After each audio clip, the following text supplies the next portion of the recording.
आप सभी विद्यार्थियों का बालिका उच्च माध्यमिक आदर्श विद्या मंदिर की हिंदी ऑनलाइन कक्षाओं में हार्दिक स्वागत है, अभिनंदन है। आज हम विगत कक्षाओं में हमने अनुप्रास अलंकार को पढ़ा, जिसमें 6 का अनुप्रास हम पढ़ चुके थे। आज हम वृत्यानुप्रास को पढ़ते हैं। वृत्यानुप्रास शब्द की यदि बात करें तो इस वृत्यानुप्रास में इस शब्द की उत्पत्ति जो है वृत्ति और अनुप्रास 2 शब्दों से मिलकर के हुई है। किससे हुई है? वृत्ति और अनुप्रास से। वृत्ति और अनुप्रास शब्द से इसकी उत्पत्ति हुई है। वृत्ति का मतलब होता है बार बार आना, और अनुप्रास तो वो है पीछे पीछे आना। वृत्ति, इसलिए इस अनुप्रास को वृत्ति मूलक अनुप्रास भी कहते हैं। इसे क्या कहते हैं? वृत्ति मूलक अनुप्रास भी कहते हैं। इस वृत्ति मूलक अनुप्रास में क्या होता है कि एक या अनेक वर्ण,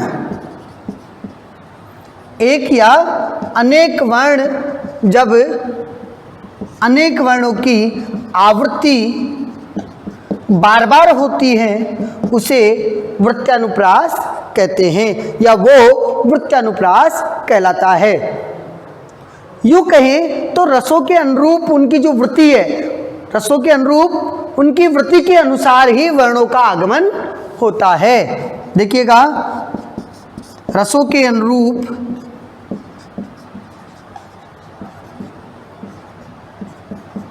वृत्ति के अनुसार वर्णों का आगमन होता है, इसलिए इसे वृत्यानुप्रास अलंकार कहते हैं।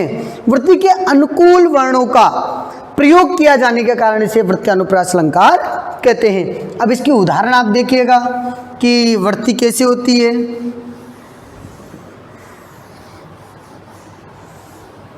देखिएगा, पहला उदाहरण है फूलन में। आप यहां देखिएगा कै वर्ण की आवृत्ति कैसे होती है। केलिन में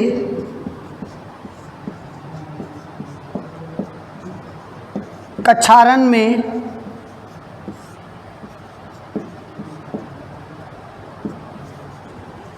कुंजन में फूलन में, केलिन में, कछारन में, कुंजन में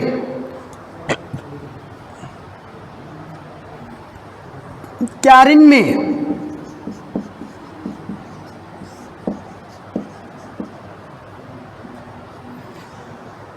कुंजन में, क्यारिन में कलित, कलीन,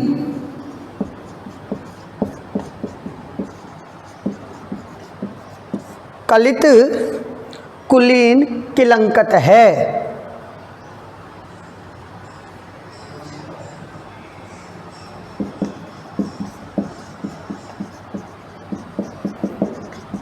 आप देखिएगा यहां कै वर्ण की जो आवृत्ति हो रही है वो बार बार हो रही है, अर्थात एक से अधिक बार हो रही है।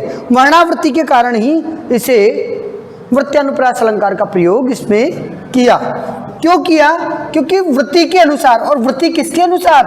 रसों के अनुरूप वृत्ति के अनुसार वर्णों का आगमन हुआ है। रसों के अनुरूप वृत्ति के अनुसार रसों का आगमन हुआ है, इसीलिए इसे वृत्यानुप्रास अलंकार कहा है।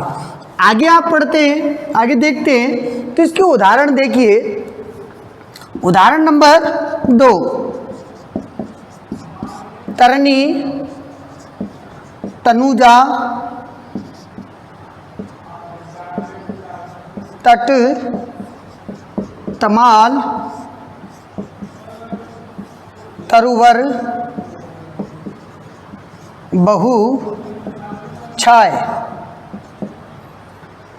तरनी, तनुजा, तट, तमाल, तरवर, बहुछाय। और यहाँ भी तय वर्ण की आवृत्ति बार बार हो रही है, इसीलिए यहाँ भी अनुप्रास, वृत्यानुप्रास का प्रयोग होता है। आगे का तीसरा उदाहरण आप देखते हैं तो तीसरा उदाहरण आता है कि गंदी, गंध,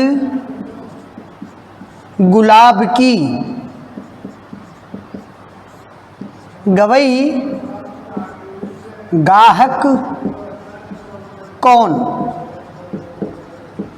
एक ये उदाहरण आप देख लीजिए, यहाँ भी ग वर्ण की आवृत्ति जो है वो बार बार हुई है। यहाँ भी ग वर्ण की आवृत्ति बार बार हो रही है। गंदी गंध गुलाब की, गंदी गंध गुलाब की गवई गाहक कौन, यहाँ भी जो है ग वर्ण की आवृत्ति बार बार होती है। यदि आप आगे देखते हैं तो आगे का एक उदाहरण और है, यद्यपि सुजाति सुलक्षणी, यद्यपि सुजाति सुलक्षणी सुबरन सरस सुवृत। देखिएगा मैं लिखता हूं, इसको मैं बिठा देता हूं।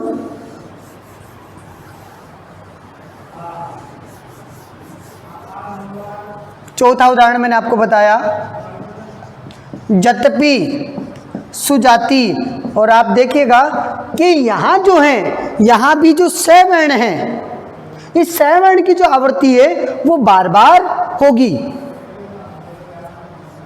यद्यपि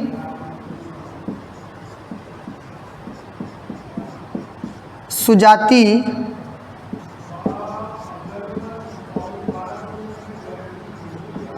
सुलक्षणी, यद्यपि सुजाति सुलक्षणी, यद्यपि सुजाति सुलक्षणी सुबरन सरस, सुबरन का मतलब होता है सोना, सुबरन का मतलब होता है अच्छा रंग। वैसे यदि आप देखा जाए तो वो श्लोक जो है वो यहाँ श्लेष वाली बात यहाँ नहीं होगी, यहाँ केवल स वर्ण की आवृत्ति के कारण वृत्त्यानुप्रास अलंकार ही होगा, क्योंकि वृत्ति मूलक है। ये याद रखिएगा कि रसों के अनुरूप वर्णों की वृत्ति, रसों के अनुसार ही वृत्ति के अनुसार, रसों के अनुरूप वृत्ति के अनुसार जो है वर्णों की आवृत्ति हो रही है, इसीलिए यहाँ वृत्त्यामूलक अलंकार वृत्ति अनुप्रास होगा, याद रखिएगा। देखिएगा, सुजाति सुलक्षणी सुबरन सरस सुवृत्त,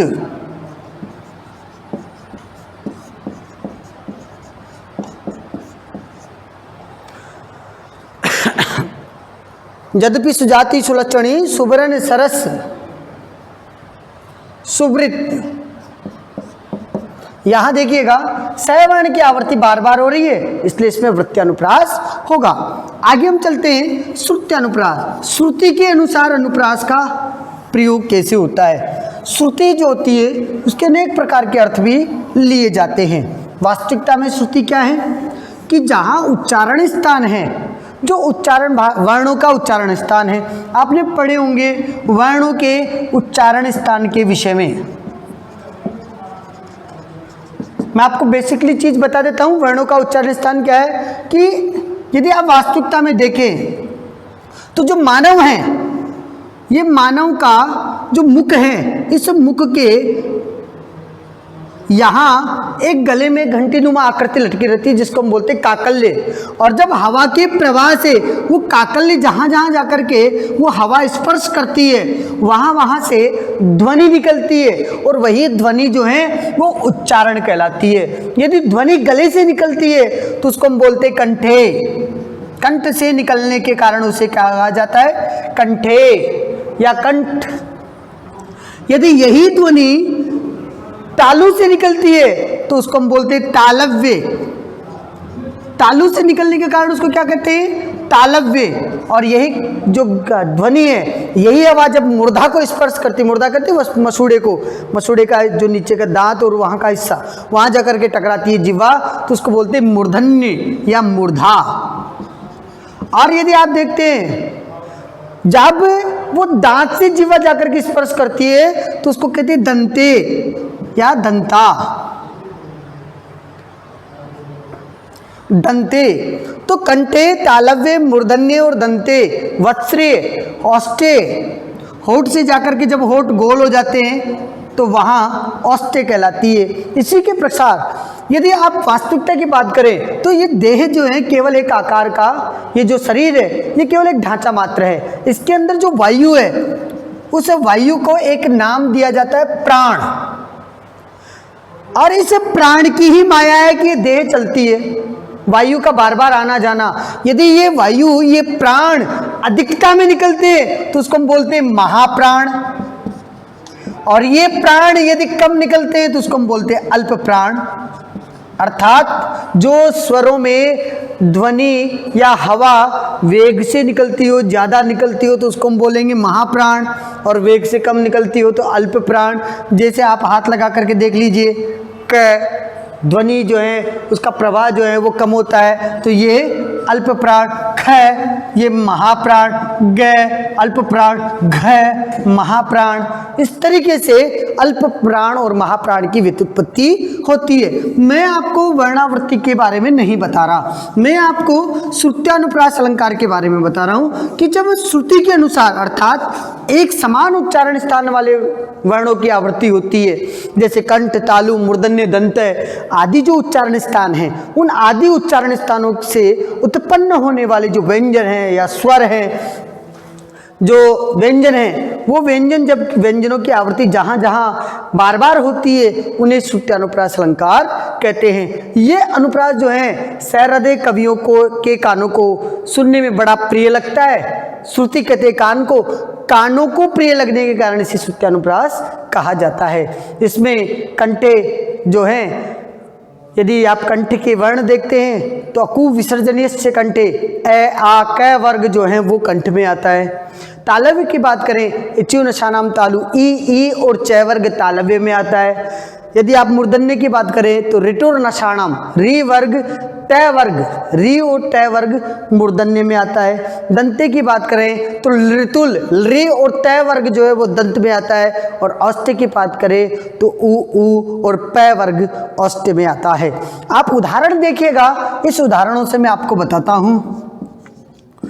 दिनांत थे, दिनांत थे या दिनांत, हाँ सॉरी, दिनांत था, थे दीनानाथ डूबते, दिनांत था, थे दीनानाथ डूबते, दीनानाथ डूबते। पहला उदाहरण देखिएगा, दिनांत था, थे दीनानाथ डूबते।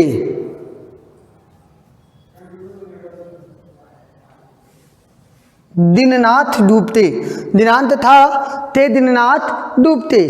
एक उदाहरण तो ये है। दूसरे उदाहरण की बात करें तो दूसरा उदाहरण आता है आपके कि सधेनु,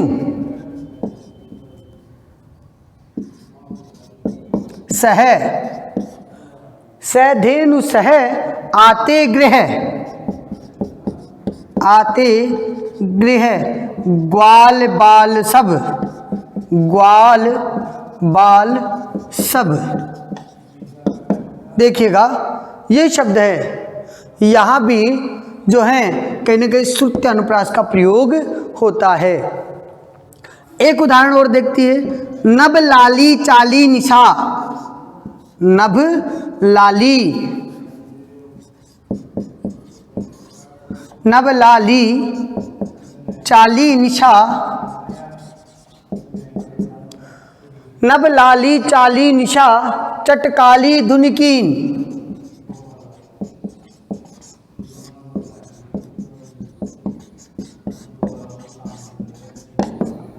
चटकाली धुनकीन।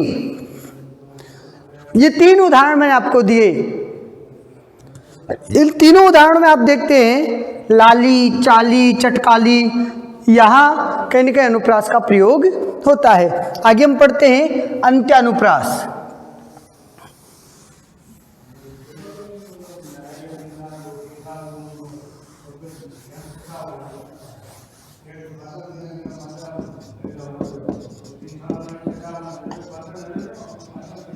अंत्यानुप्रास में क्या होता है कि जब वर्ण में, जब अंत में आकर के अनुप्रास हो, अर्थात अभिप्राय क्या है?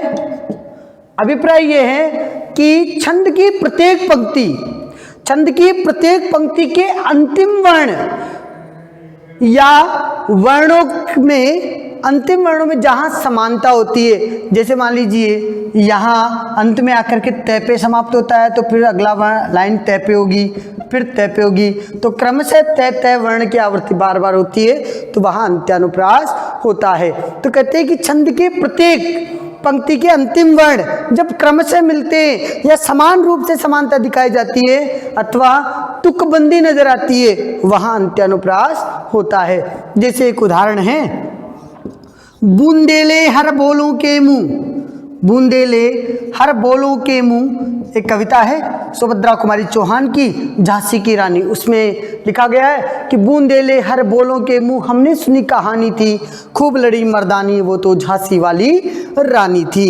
इस तरीके से आखिरी में आकर के वर्णावृत्ति मिलती है तो वहाँ अंत्यानुप्रास होता है। अंत्यानुप्रास का एक और उदाहरण मैं आपके सामने लिख देता हूँ, देखिएगा। रघुकुल रीति सदा चली आई,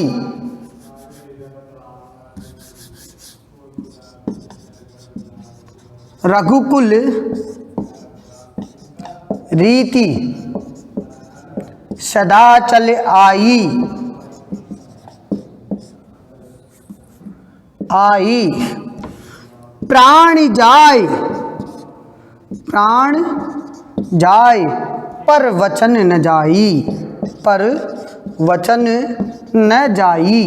तो यहाँ यदि आप देखते हो, देखिएगा आखिरी का शब्द जो है वो आकर के ई पे मिलता है, वहाँ भी कहीं न कहीं अंत्यानुप्रास अलंकार होता है।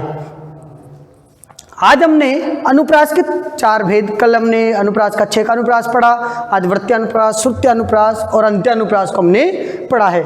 कल हम लाटानुप्रास पढ़ेंगे, उसके बाद हम यमक को लेंगे। यदि आपको कोई समस्या हो, कोई दिक्कत आ रही हो तो आप अपने प्रश्न जो है हमारे को भेज सकते हैं। धन्यवाद।